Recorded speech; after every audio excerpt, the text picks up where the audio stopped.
Islam mengajar kita tentang kejadian alam semesta, yang ajaran yang paling asas Islam telah memberi tahu kita bahawa seluruh alam semesta, daripada kejadian yang besar sebesar-besarnya hinggalah kejadian yang kecil sekecil-kecilnya, terdiri daripada dua lapis alam.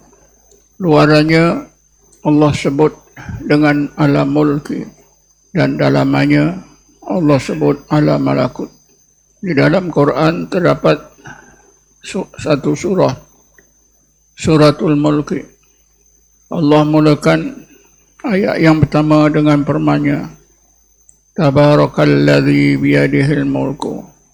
Maha berkat Allah di dalam kekuasaannya seluruh alam mulki, seluruh alam zahir. Di akhir surah Yasin Allah berfirman, Fasubhanalladzi biyadihi malakutu kulli syai'in wa ilaihi turja'un. Maka maha suci Allah di dalam kekuasaannya seluruh alam malakut, dan malakut tiap-tiap satu kejadian. Setiap mukmin diwajibkan menggunakan dua alam tersebut untuk mengenal Allah Subhanahu wa taala. Allah berfirman, Bismillahirrahmanirrahim. Fa aynama tuwallu fasamma wajhullah. Kemana saja kamu lemparkan, kamu arahkan pandangan kedua-dua mata kamu, nescaya kamu akan merasa wujudnya Allah sekiranya kamu beriman.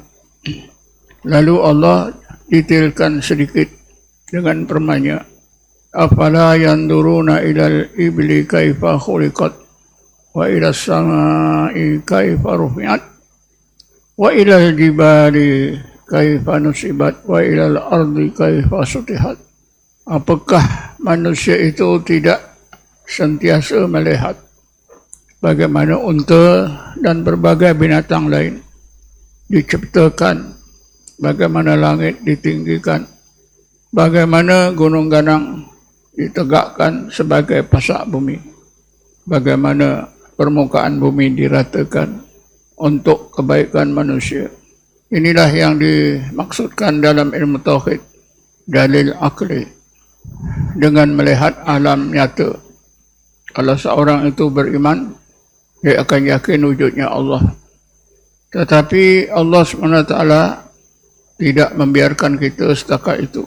Allah Subhanahu wa ta'ala mengajak kita untuk mengenalnya, supaya benar-benar kita dapat mengenalnya, iaitu dengan cara melihat rahsia-rahsia Allah di alam malakut.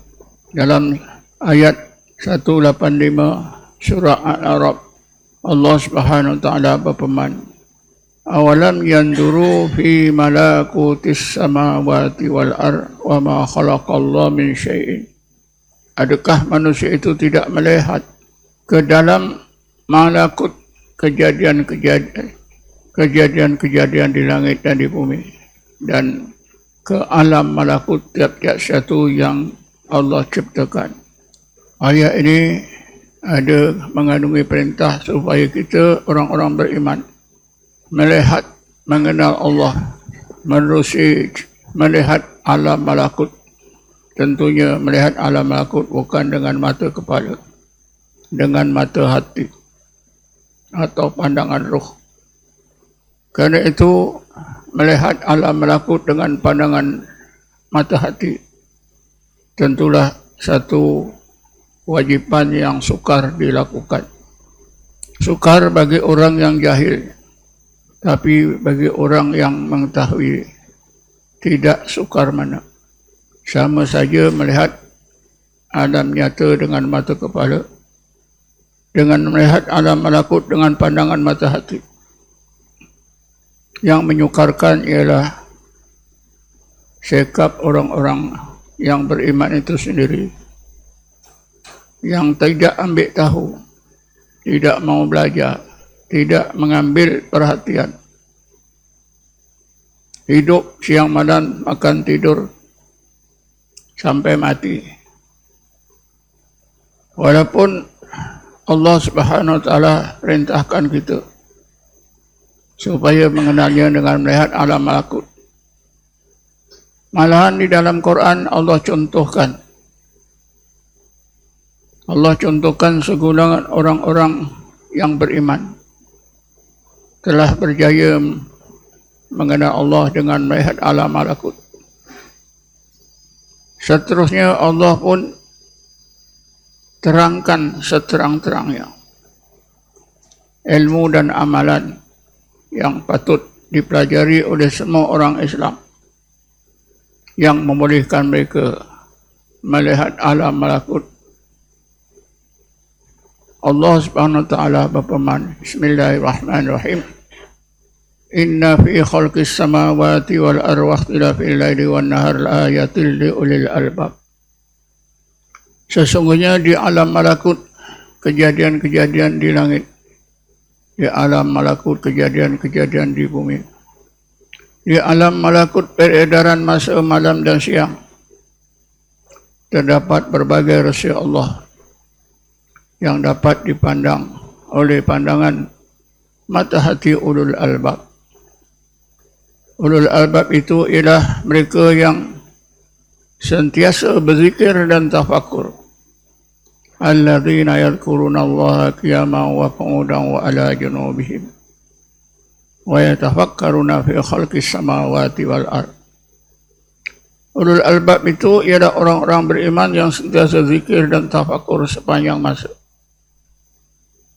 Oleh kerana mereka terus-menerus zikir dan tafakur, maka Allah hidupkan hati mereka, bukakan pandangan mata hati mereka, sehingga akhirnya mereka dapat melihat rahsia-rahsia Allah di alam malakut. Ini adalah contoh yang terang, jelas, mudah, yang memang mampu dilakukan oleh sesiapa saja di antara orang-orang mukmin yang ada kemahuan, ada kegigihan, ada keazaman. Tapi tentulah sebaliknya bagi orang yang tidak ambil hal, orang yang membiarkan perintah Allah ini, tidak pernah ambil perhatian. Di akhir zaman seperti zaman kita ini, antara perintah Allah yang telah dilupakan oleh majoriti umat Islam ialah usaha meningkatkan ilmu tauhid ke tingkat ma'rifatullah.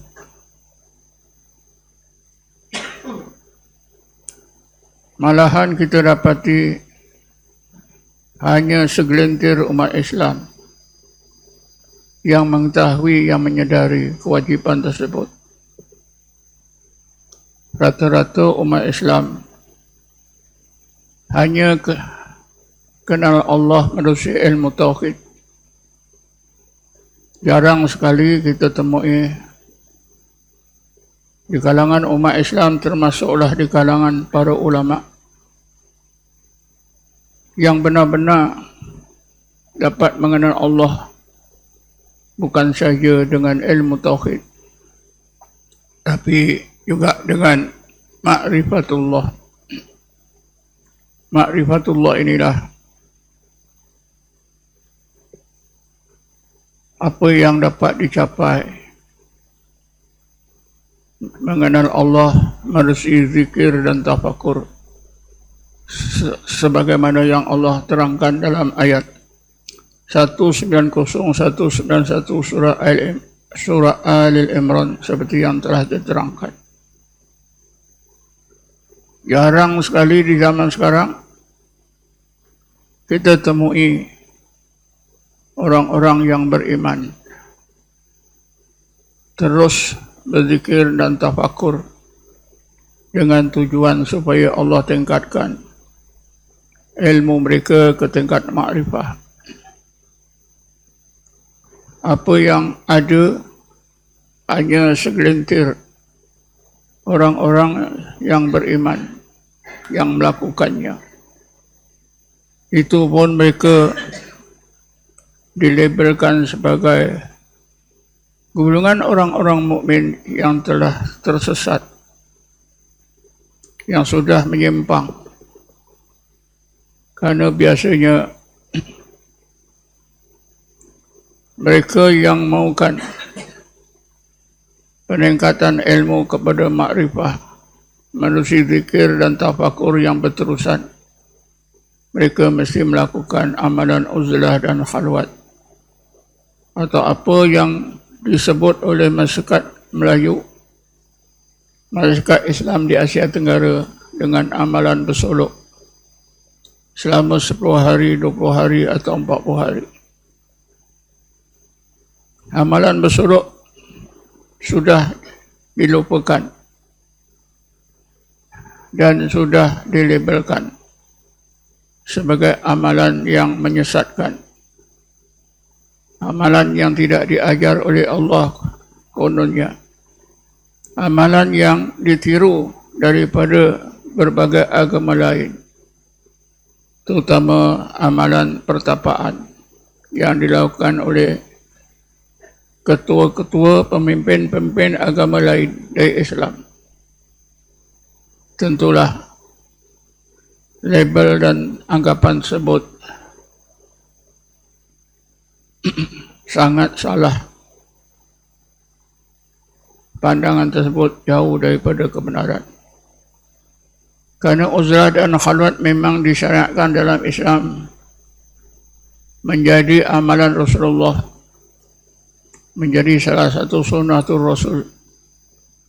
Orang yang bersolok adalah mengikut sunnah, mengikut ajaran Quran dan hadis, mengikut ajaran ulama tasawuf, kerana setengah ulama tasawuflah yang mengajarkan kita amalan tersebut. A'udzubillahi minasyaitonir rajim. Bismillahirrahmanirrahim. Wassalatu wassalamu ala asyrafil anbiya'i wal mursalin sayyidina Muhammadin wa ala alihi wa sahbihi ajma'in. Rabbana ighfir lana wa li abaina wal ummahatina wa li dhabri huquqil wajib alaina wa li jami'il muslimina muslimat wal mu'minina mu'minat. Allahumma inna nas'aluka at-taubata wal inabata wastiqamata ala syariatil qara wa tarkil baida. Allahumma ja'alna mustaqiman wa la taj'alna saqiman ala haq. Allahumma munnu alaina bil futuhi tamati istiqamati ala syariatil qara wa tarkil baida. Allahumma taf alaina akmalal futuh wasrah sudurana akmal syurur. Allahumma salli ala sayyidina Muhammadin nuril anwar wa ala alihi al-azhar wa asbil ahyar wa sallim tasliman katsira ya arhamar rahimin. Allahumma ya Allah ya Rahman Rahim wa ya hadiyal mudillin wa ya nasiral muslimin wa ya rahimad du'afa wal masakin. Ij'alna min awliyaikal muttaqin wa khsurna fi zumratil muqarrabin warzuqna khairad darain afatna min syarri kaunaini. Rabbana atina fid dunya hasanah fil akhirati hasanah wa qina adzaban nar. Rabbana atina min ladunka rahmatan wa hayyi' min amrina rashada. Wa sallallahu ala sayyidina Muhammadin nabiyil ummi wa ala alihi wa sahbihi wasallam. Alhamdulillahirabbil alamin.